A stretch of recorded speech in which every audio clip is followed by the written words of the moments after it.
Well,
hello everybody. How's it going?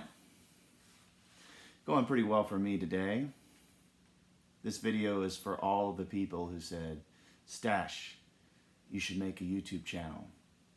I've heard that a lot throughout the years. I've always been kind of nervous about it, or maybe not really into it. But at this point in life, it seems like a great idea. I'm kind of into it now. So if you don't know me, I'm from Columbus, Ohio. Grew up just wanting nothing more than to play music for a living, and that I have accomplished. It's been a blessing to be able to just play this guitar,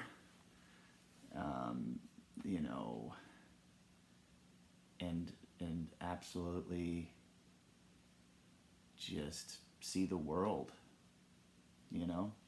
see the world, experience life kind of all through this.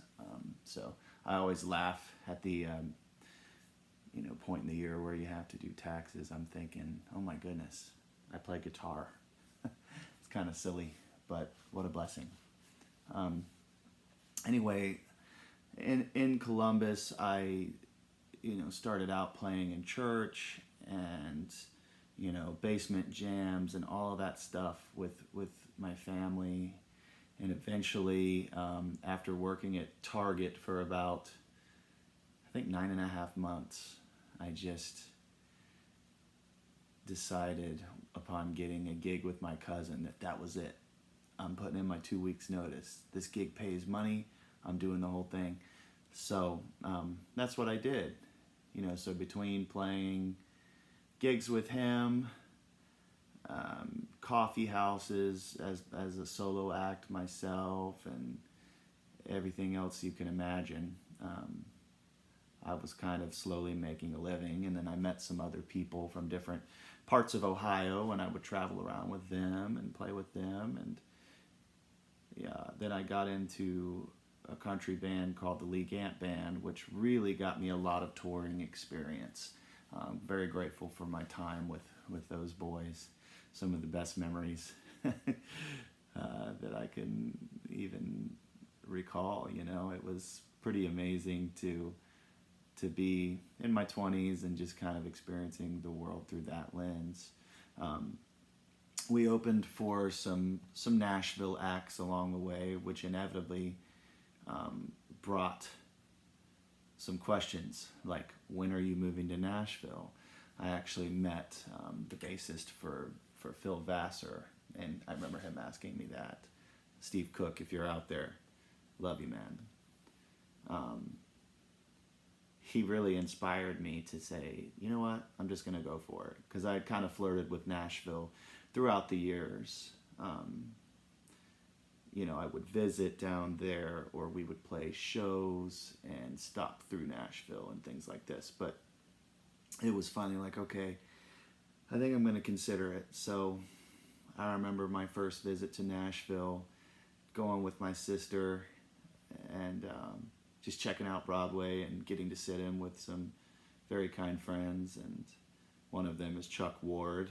Again, if you're out there, Chuck, thank you for letting me sit in that day at Tootsie's. It kind of let me know, hey, everything's going to be okay if and when I do this. So I eventually did in February of 2015. And it didn't take long. I was able to kind of insert myself there on Broadway and just play gigs with various artists who were kind enough to have me. It was mainly just from sitting in. I would go sit in, and then eventually someone said, hey, it was actually John Riggins. He said, hey, you busy? You busy Sunday? And I'm like, am I? You tell me. And that's kind of how it happened. And then played around with some different people touring as well, in the van and checking out the sights of the South. And it was really cool. And there for a while I was playing with Corey Congilio. If you know of Corey from YouTube, he's a monstrous, wonderful player, and he was kind enough to get me an audition for a band we were working in called Reverie Lane. That was a really, really fun time. Got to meet some, heroes, through that process. Tanya Tucker was there because one of her daughters was in the group. I met Brent Mason, which, do I need to say more about that? Met Glenn Worf through that, and the drummer Paul Lime as well. That was really cool. They were all wonderful guys and just gave us good guidance as we were a young band.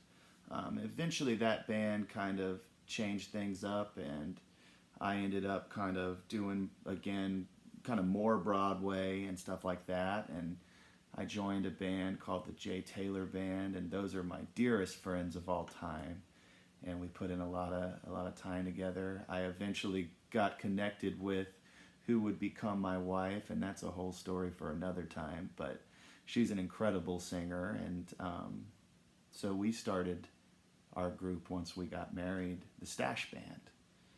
And through the pandemic and all that madness, the Stashe Band was born, and ever since then we've been playing.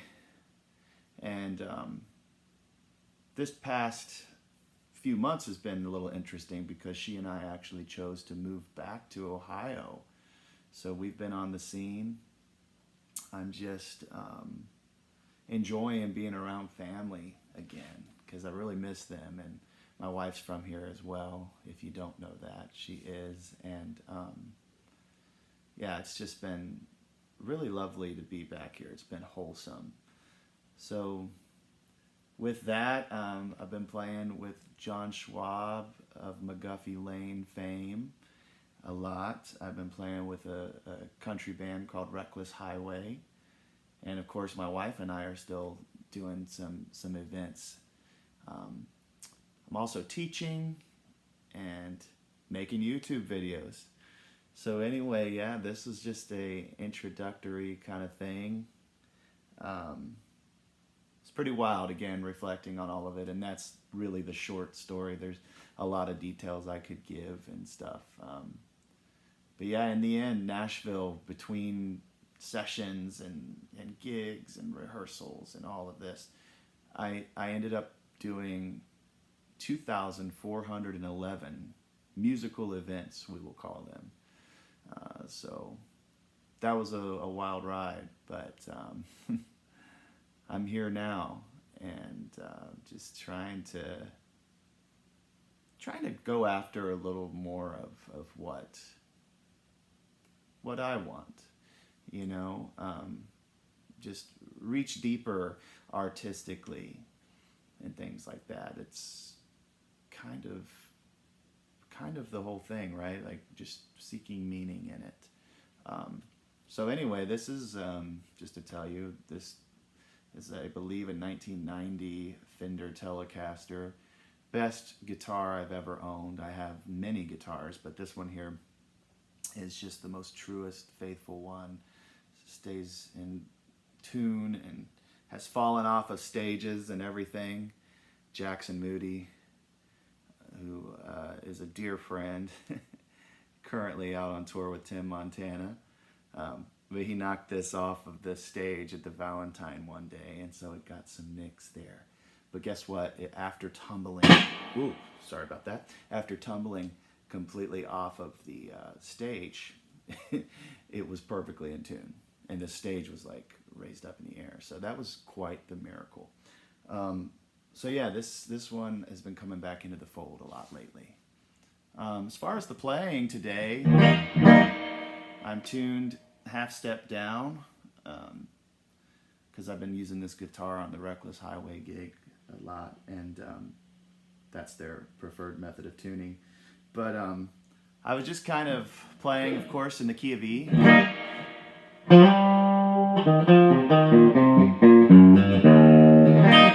Just kind of that major sound, and then a little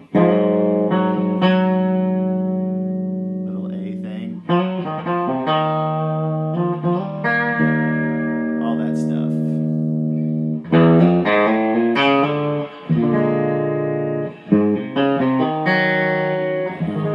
the A, and then,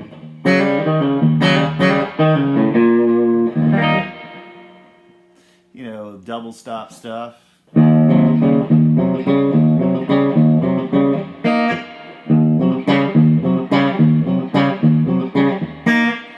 And then you do it with the other chords.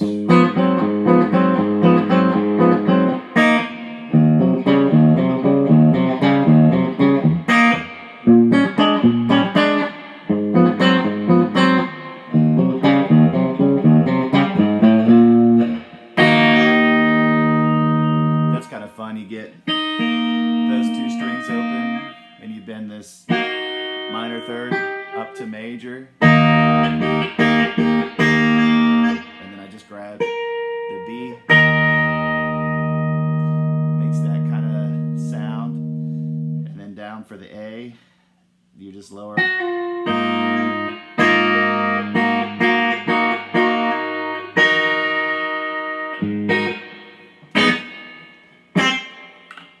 You know, that kind of stuff. But anyway, that's kind of all I have to say today. Anyway, yes, this is for all the people who said, make a YouTube channel, Stashe. So anyway, I hope you have a blessed day, and we will see you soon. Bye.